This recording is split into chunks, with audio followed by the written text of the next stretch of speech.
and I'm your host, Tomilape Ogutime, and also still talking about the build up to 2027 election with the PDP zoning the presidency to South right there.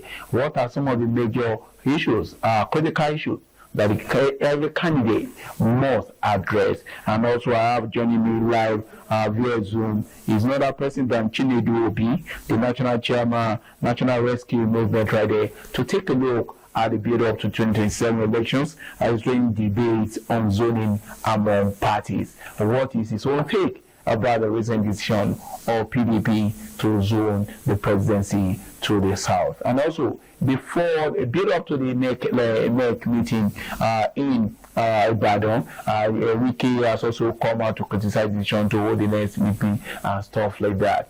Which the governor of your state said is not even paying attention to you, and they went ahead to host the NEC meeting in your state, right there, where decision was taken concerning the zoning of the presidency. We have Chinedu Obi with me, joining via Zoom. A wonderful morning to you, Mr. Chinedu.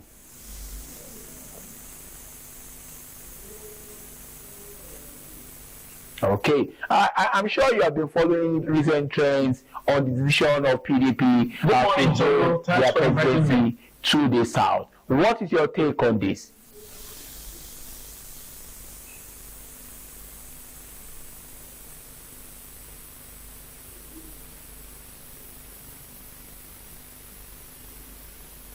Okay, there's nothing fundamentally wrong with zoning.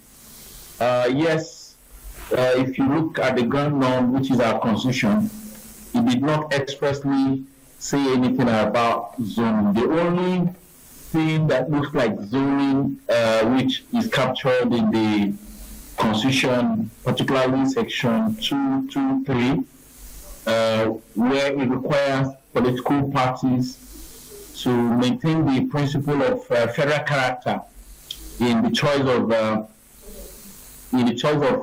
its officers. That's the closest in a ground norm that looks like zoning. However, some parties, particularly the PDP, like you mentioned, and the APC, have also enshrined zoning in their constitution. So to that extent, there's nothing wrong with it. What zoning seeks to achieve is to give a sense of belonging for a country that has a lot of multiple ethnic regions, religion. We know our diversities. So what zoning tries to do is to make sure that every part of the country is part of a system. So to that extent, there's nothing fundamentally wrong. And if you want to look at PDP, for those who are criticizing them on their strategy around zoning, they were a victim of the last election because for once they dropped their zoning arrangement to leave the presidency open. They paid dearly for it because the likes of Kwankwaso, the likes of Peter Obi left the PDP and for the first time balkanized PDP, and they had their worst election since 1999, where their candidates scored less than 7 million votes to come second in the last election. So for a party with that experience, you don't expect them to do the same thing over and over again and expect a different result. What they decide to do is to strategize to give the sense of belonging to the area they had denied the opportunity, haven't paid dearly for it in the last election. So there's nothing fundamentally wrong with the idea to zone. Again, some people have criticized zoning from the point that it affects merit. I don't agree with that because I believe that there's no part of this country, we have 6 zones in Nigeria, there's no part of Nigeria that you zone any position to that would not find capable hands, men and women with the capacity and ability to run in that. So for me, the idea of zoning is a good one, particularly in a country like ours, where you have different interests and where the experience has shown that most people who have the opportunity to rule, and I can refer to the last administration where General Buhari tended to make the government look as if it was a Fulani government. And if this present government has also been criticized by a lot of persons to concentrate most of its appointments from Lagos State and not even the Southwest per se. And that's what boils this sense of people thinking that you have to be part of governance, you have to be, to be recognized. But otherwise, if we had done handled appointments like we had in the case of General Obasanjo in 1999 when he came in, where he made sure all the positions went across the country, and the Yar'Adua, the Jonathan, I'm not sure this agitation for zoning would be as pronounced as it is today. So this zoning thing has become a way to balance the nerves and calm all the forces that would have felt neglected. Okay, let's take a look back at going down memory lane, and let's take a look at what led to PDP to eventually deciding to zone to the south or south. Putting into consideration, some of the major juggernauts have left the party. The likes of Atiku Abubakar, who has also come out to say he's going to run for the presidency in 2027. Peter Obi is no longer a member of that party. Nyesom Wike is no longer a member of the party. Do you think the departure of these people could have made PDP realize that let's go to South? Let's know, because if those people are still in the party, it would have been difficult for them to say they want to zone to the South.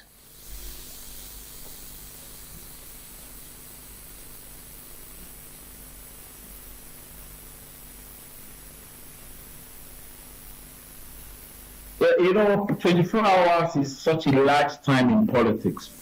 It's too early to feel that the names you've mentioned, particularly, let me start with Wike. Wike is one leg in, one leg out. Wike has not clearly said he's not a member of the PDP again. All he said is, yes, he still remains in PDP, but he wants to work for the APC government, which is, of course, unknown to us in politics. For Atiku, if you notice at one point, there's this feeling that it's like Atiku is not fully taking the membership of the ADC because he's also trying to weigh the options. Peter is the person that I'm sure left the PDP long ago, pitched his tent to the Labour Party, and is also part of the coalition. For me, I don't think the PDP as a party, let's give it to PDP. PDP is until it was defeated in 2015, the largest party in Nigeria. I remember they claimed they were also the largest party in Africa. And it's one party that has actually gotten its ranks across Nigeria. So I think what they started doing, particularly with their last NEC meeting, where they have now tried to manage some of the experiences, particularly even this idea of zoning, trying to pacify those who were offended last time. They seem to be putting their house in order. So I don't think it's too early to conclude that they are losing anything. This could be a good strategy for them, and that is if only they are going to have a strategy of getting most of their members who left back. But particularly, looking at Nigerians, I have always argued, maybe in this studio and many other places, that we seem to look at the political class strictly as determinants for what happened in the election. And we leave a large chunk of the people who determine who gets what, which is the electorate themselves. The electorate constitutes and always maintain 97% of the voting population. If that's the case, we shouldn't always be bothered about what happens in PDP and APC, NRM, anywhere. We should bother about how do political parties present themselves to deal with the issues in Nigeria.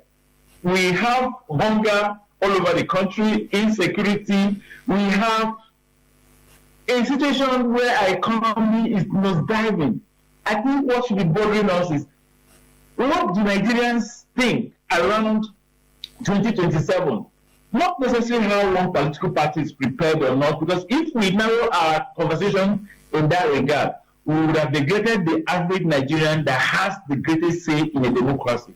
So let us keep reminding Nigerians that no matter how prepared the political parties are, no matter how divided the political parties are, that the electorate remain the deciding factors. And I can give you an instance that supports my argument. Whereas PDP and APC were looking very strong in the last election, it took a P2B to leave the PDP to join a Labour Party that was not in the equation. And you saw what happened in that election. So what that shows is that you can have credible Nigerians leave the parties that you mentioned to us, the media like mentioning PDP and APC. And each time I have the opportunity, I want to remind Nigerians there are 19 political parties. Each one of them have the capacity to provide leadership for Nigeria.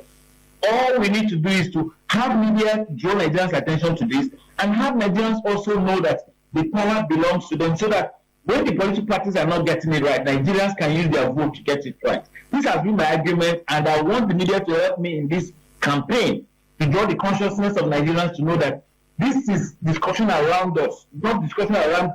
Yes, the politicians are at the forefront. However, who determines who wins is the electorate, and they are more in the number. We need to sensitize them to realize that they have the power to redirect. If PDP and APC, as you present to us, have not provided leadership, which I believe they have not, we can show the other political parties, like I always tell you about the National Rescue Movement by party. It was created in 2017 with the vision to rescue Nigeria. Our documents are very clear as how we can do it. Media can help Nigerians know that there are parties like National Rescue Movement with the capacity to change Nigeria. When we do that, we will begin to improve on our democracy. You just raised a very salient point, which I was even driving at. And this also boils down to the quality of the candidates that are vying for offices. Recently, we had a mishap in Abuja, talking about the train mishap that led to about 6 people getting injured in the process. And this is not the first time such a thing is happening. And also, we've also had so many issues about insecurity, which a lot of people have also raised concern about. The recent case of kidnapping. A recent report, statistics come out to say over $1 billion was paid for ransom in the last year right there. And these are also some of the major worries that an average Nigerian citizen is concerned about. When it comes to 2027 election, you want to talk about the focus of the electorate.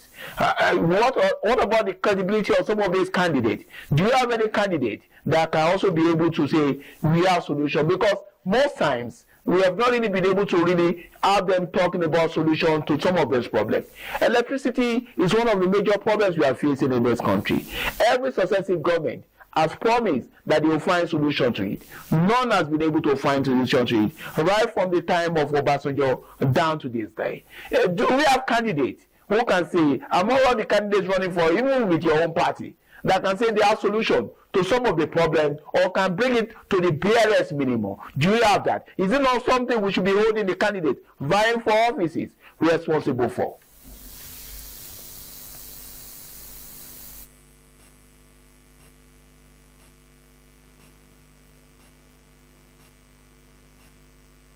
I totally agree with your analysis. Like I said, that's where I think all of us should focus ourselves on whether we have candidates in any party that has answers to all the so many issues confronting us. If our attention is in that, we begin to realize that, look, there are so many.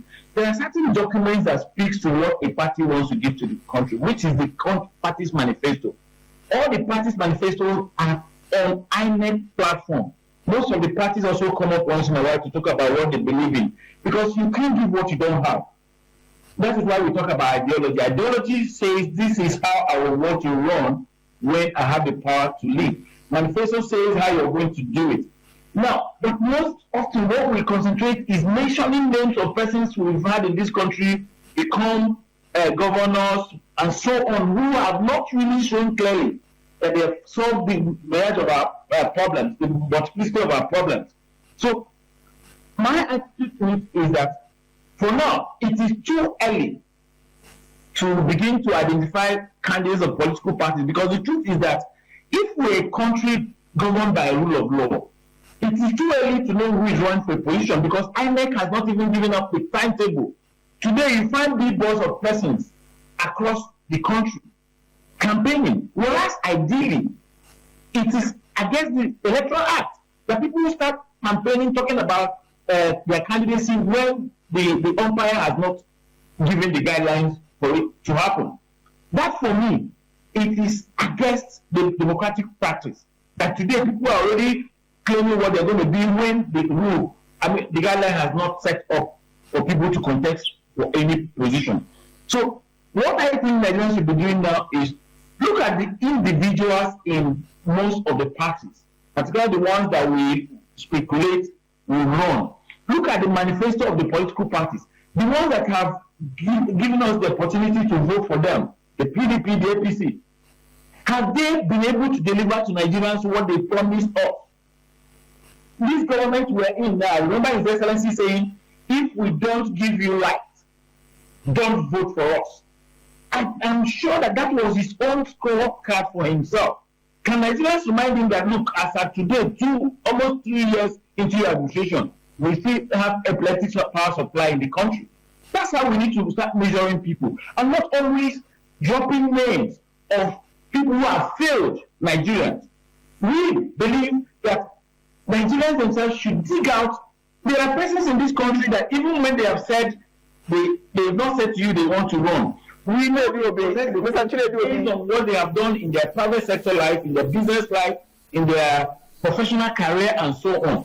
Let me hear your thoughts a little bit. Question those people and ask them to run. Yes, we don't have independent candidates so far, but we can encourage them to find any political party. Like I always tell you, there are 19 of them, and we can even find one of those parties, have some people join that party, and we vote for them. When Nigerian politics become people-led, that's when we begin to get good governance. But for as long as the group of Nigerians have allowed just a few political class of less than 3% to continually determine what happens to them, we will not be anywhere away from our crisis until we take conscious steps. Identify people, and like I said to you, there are multiple of them across geopolitics in Nigeria, across regions in Nigeria, wherever local governments, 774 of them, you can always get persons like that who, from their history, from what they've done before, you know that if you give them this, they're going to do it well. Okay, let me hear your thoughts a little bit, Mr. Chinedu. We'll go on a quick commercial break. We'll be right back. Don't go anywhere because this conversation continues right after this break. Welcome back, right there. Still this morning on ITV, and I see with me via Zoom Chinedu Obi, National Chairman, National Rescue Movement, and also just joining you too is a barrister talking about Sonny Anyanwu, Public Affairs, and it's a pleasure to also have you join us this morning. Thank you very much. While you're away, we've been talking with National Chairman of National Rescue Movement, talking about Chinedu Obi, and we're talking about build up to the 2027 election. And he said so many things about the quality of people running for offices, that the emphasis should not be on the parties or the candidates, but rather on the people, what they bring to the table. And that brings us to life because we've had so many promises coming from these politicians. We also have politicians, one of the things he also mentioned was the fact that every party has a manifesto, has an agenda they have for it. But we've seen situations where politicians in Nigeria don't have ideals, don't have agenda. They just move from one party or the other. Do you think the kind of politicians that we have can really meet up with the target or expectations of Nigerians? Well, thank you very much. The problem is that we have the Nigerian state has a lot of problems. The type of politicians who will tell you one thing to do in the morning, in the evening they are doing another thing. But presently, as it constitutes now, the type of leadership we have now is totally just not there. They're bad. They're bad. In fact, if I have my way, some of them will not be even enter any political party. 1 kilometer close to the office of any political office. Yes, of course. They will be away from the political. In fact, they're not even councillor. They won't even consider as a councillor. Because we have seen the present government has failed the nation. Nothing is working, which you know, me and you. We're not talking about it. The present government has failed totally. So we are now looking for a rescue team.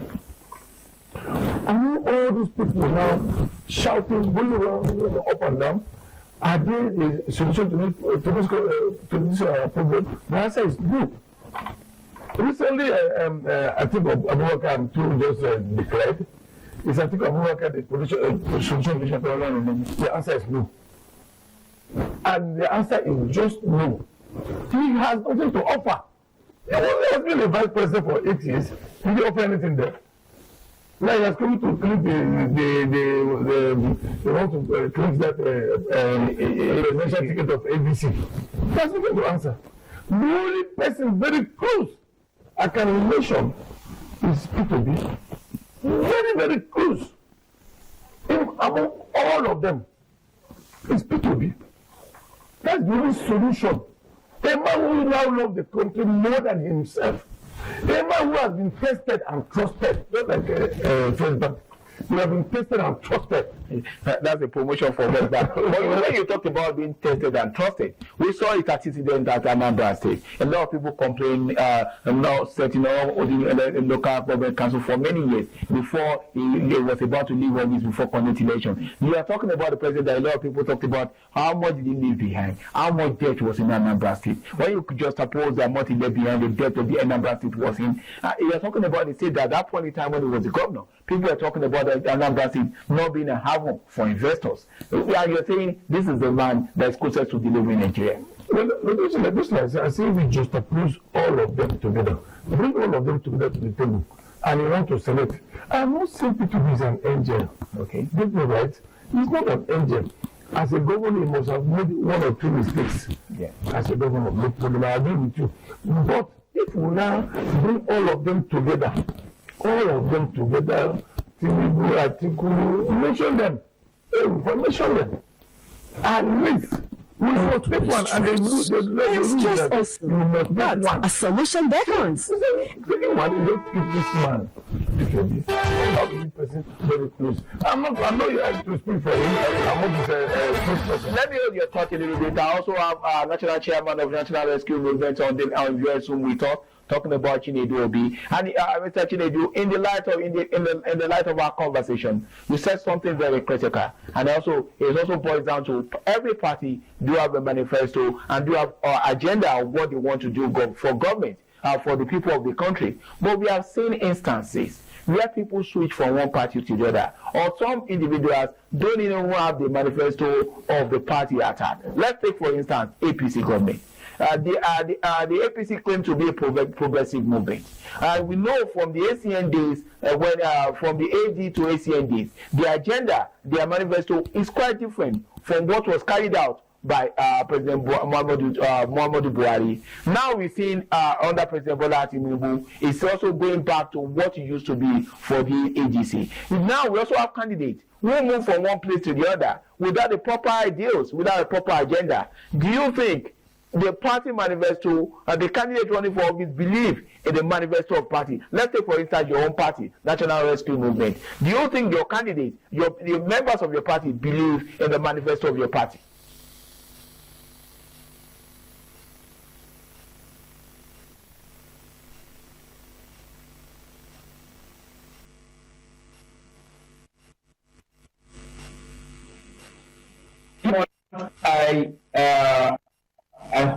I think there's a lot of noise in the background. The producer's voice is quite loud and your strength. But I question at the later part, which is whether my party candidates believe in our manifesto. Before we went on break, I have told you that part of the problem is that we have elected people who drop their party manifestos and virtually run their own vision, which is not usually the case. In ideal democracy, this align within what their party has promised the people, which is the manifesto of the party. My party, the National Rescue Movement, the reason you probably would not have anybody claiming his presidential candidate of our party or aspirant of our party is that we're a party by ideology that is a social justice party built on rule of law for peace, productivity, and shared prosperity. Now, we will not do anything that is against the law. Most of the names you hear around throwing campaign here and there are already breaking the law. And as a party based on rule of law, you will not hear anybody come out now to tell you I'm a national rescue movement. The reason is that it's premature because the guideline has not even allowed it. But I can tell you, no person will come to the national rescue movement that will not give to Nigerians what the national rescue movement has promised in our documents. Like I told you the last time I came here, we are even now bringing, there's a document we call the new phase of Nigeria, which is how national rescue movement thinks Nigeria should be run. How we can translate our human and natural resources to productivity, to share prosperity across the entire Nigeria.